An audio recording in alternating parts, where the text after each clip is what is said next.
शिंदखेडा मतदारसंघात राजकीय सूडबुद्धीने खोटे गुन्हे दाखल केले जात असल्याचा आरोप महाविकास आघाडीच्या पदाधिकाऱ्यांनी केला आहे।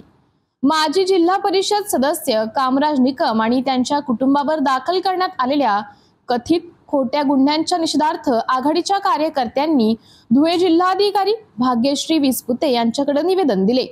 दिनांक 27 मे 2025 रोजी रात्री ब्राह्मणे रोडवर घडलेल्या एका घटनानंतर राहुल नंदकुमार निकम यांनी दिलेल्या फर्यादीनुसार कामराज निकम यांच्यावर विविध गंभीर कलमांखाली गुन्हा दाखल करण्यात आला आहे।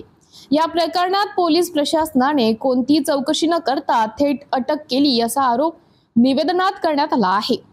निवेदनात म्हटल्याप्रमाणे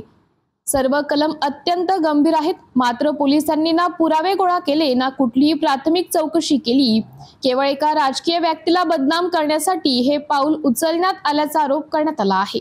या निवेदन प्रसंगी शिवसेना उद्धव बाळासाहेब ठाकरे गटाचे जिल्हा प्रमुख अतुल भाऊ सोनवणे, उपजिल्हा प्रमुख शाना भाऊ सोनवणे, तालुका प्रमुख गिरीश देसले, आदिवासी काँग्रेस सेल जिल्हा अध्यक्ष दीपक अहिरे, युवक काँग्रेस महासचिव राहुल माणिक, राष्ट्रवादी काँग्रेस तालुका अध्यक्ष डॉक्टर कैलास पाटील तसेच अनेक गावातील सरपंच पदाधिकारी आणि कार्यकर्ते उपस्थित होते। आमने या गावामध्ये नळ ग्रामपंचायतचे नळ कनेक्शन याच्यावरनं आदिवासी सरपंच आणि त्या ठिकाणचा व्यक्ती भाजपाचा कार्यकर्ता राहुल निकम यांच्यामध्ये किरकोळ वाद झाला आणि त्या ठिकाणी निकम परिवार म्हणजे कामराज भाऊसाहेब आमचे माजी जिल्हा परिषद सदस्य यांचा तिथं काळी मात्र संबंध नसताना त्यांच्यावरती पोलीस प्रशासनाने धाड टाकून त्यांच्या परिवारावरती त्यांना अटक केली आणि रात्री 9 वाजता घरून घेऊन गेले आणि सकाळी 6 वाजता अटक दाखवली आणि रिव्हॉल्वर, चाकू असे खोटे गुन्हे या ठिकाणी शिंदखेडा तालुक्यामध्ये नेहमीप्रमाणे दाखल होत आहे आणि याला पोलीस प्रशासन मी पूर्णपणे जबाबदार धरतो, सरकार पूर्णपणे जबाबदार धरतो। एखादा राजकीय पुढारी किंवा भाजपाचा मंत्री असेल, कोणी असेल, पालकमंत्री असेल, कोणी असो, त्यांच्या दबावापोटी जर तुम्ही असे खोटे गुन्हे दाखल करत असतील प्रशासन, पोलीस प्रशासन, तर अगोदर या पोलीस प्रशासनाचा मागे आम्ही लागणार यांच्यावर पण, कारण कायदा हा सगळ्यांसाठी सारखा असतो। त्यांनी कायदा हातात घेऊन खोटे गुन्हे दाखल करू नये याचा निषेध करण्यासाठी आम्ही सर्व महाविकास आघाडीचे पदाधिकारी माननीय आमचे जिल्हा प्रमुख अतुल भाऊ सोनवणे